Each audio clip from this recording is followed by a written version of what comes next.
Little Blue House Productions presents Discovering Central Europe, a family adventure. Though we hated to leave Český Krumlov, our continuing adventure beckons. So we head to our next destination, Budapest. Our camp in Budapest is an old, now defunct railway station, converted to a campground in a neighborhood on the Buda side of town. Like many of the camps in Europe, this one sports a restaurant and pub, and it's near the bus and metro lines, so we can get right into the city. It's impossible to take in all of Budapest in just a few days, so we wander, seeing what we can, but not in a rush. I'm navigating. We start on the Pest side of town, near the impressive Parliament building, strolling along the Danube, and come across a Holocaust memorial. This is a teachable moment, if it's even possible to begin to teach the horrors of the Holocaust to your kids. We'd heard about Budapest's cafe culture, so we spent plenty of time sampling the famous local pastries and the oddly compelling Hungarian spirit, unicum. All in a beautifully restored cafe in the old Paris department store, now a modern bookstore. Wandering to the Buda side of the Danube, we climb Castle Hill. We're too cheap to take the cool funicular, and besides, I think we need the exercise after all that pastry.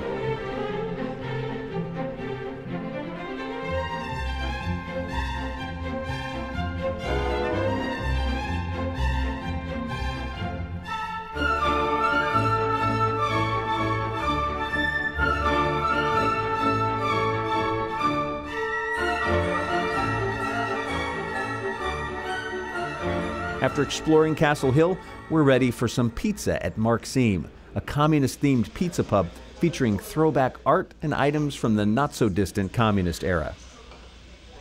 On our last day in Budapest, we take the obligatory dip in the thermal baths. We choose the famous Széchenyi baths in City Park, where you can splash and play in the warm baths or relax more fully in the hotter, quiet baths.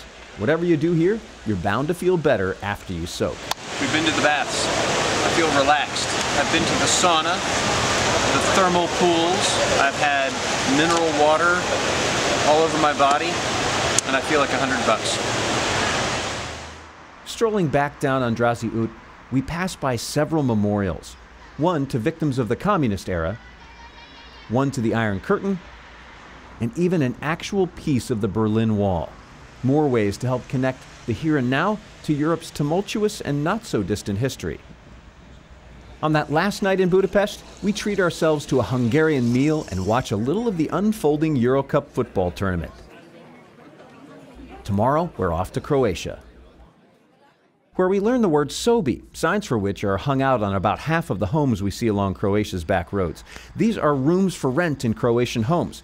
We just knock on the door, check out the room, and negotiate a price. Since we speak no Croatian and our hosts speak no English, we do this through a mix of hand signals and written numbers.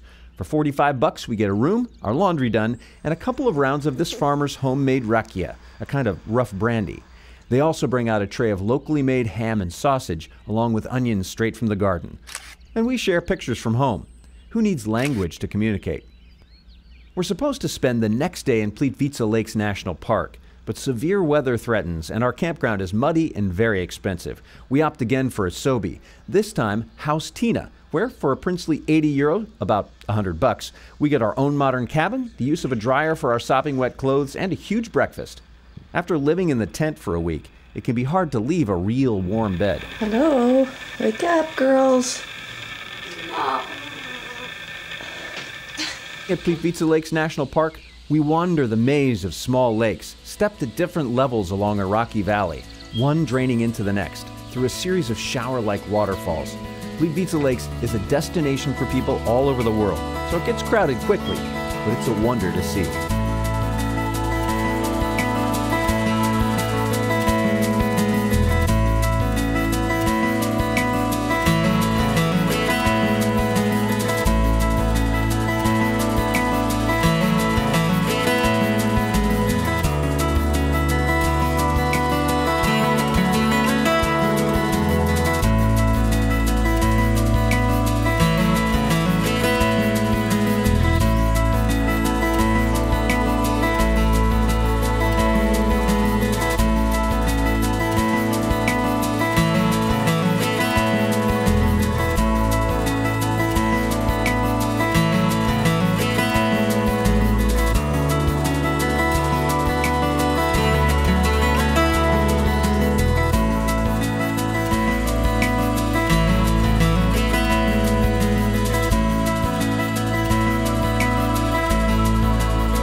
Later, after a few hours driving across Croatia to the west, we arrive in the heart of the Istrian Peninsula, where we've arranged a farm stay for a couple of nights. Our hosts, the Stojcic family, offer us some refreshment after our journey, straight from their own wine cellar. The wine's not only plentiful, but very good, and made from the grapes in the vineyard that's visible from the door. The family patriarch, Slavko, greets us warmly, and although we don't share a common language, we try to get to know one another. Food, of course, is a common language, and our dinner consists of some farm-grown Istrian specialties. Prsut, a dry ham which is air-dried in a cellar for nearly 2 years, some wine-cured sausage, homemade cheese, bread, and fresh strawberries from the farm's gardens make this meal an authentic, delicious, and memorable one. After dinner, the family's youngest member, Annabelle, shows off her kitten, Pico, to Winter and Sylvie, and insists on getting out her pet turtle as well. We were also introduced to the burro that lives down in the valley. In the morning, we walk the farm, meeting some of the animals. The Stojcic farm is a real working farm. The agritourism business gives folks like us a taste of the real Istria, while providing a little extra income for the family. After checking out the farm, we make ourselves scarce, heading out to explore some of the other hill towns of central Istria. On the way, we pass olive groves, vineyards, and fields of zucchini. The vistas are sweeping and the town's mesmerizing, with buildings hundreds of years old, some seemingly untouched by modern hands.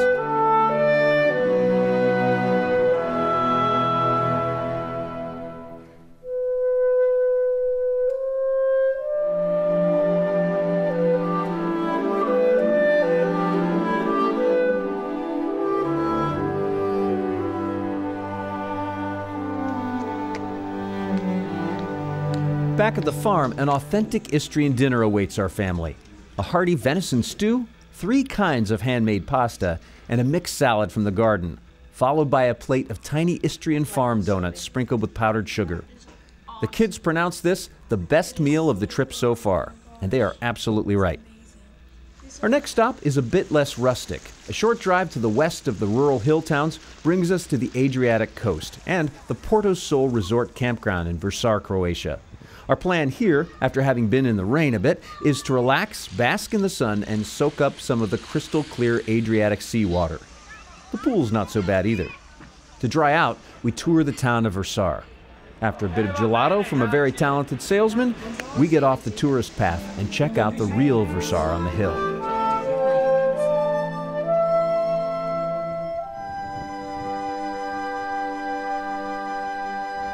The next morning, we take a short drive south to explore the town of Rovine, which is renowned for maintaining its Venetian architecture, language, and culture, maybe even more so than Venice itself.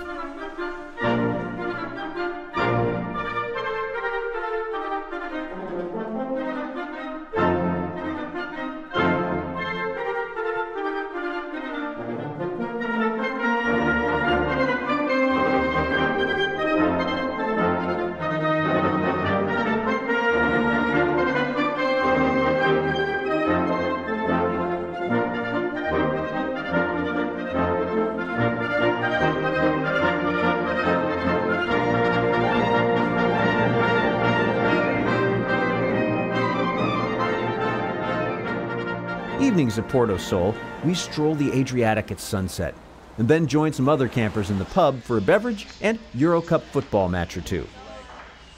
Soon it's time to leave Croatia for Slovenia, so on the way, Sylvie is learning some important Slovenian words to help us get along while we're there. Slovenian phrases by Sylvie Wilson. Hit it, Sylvie.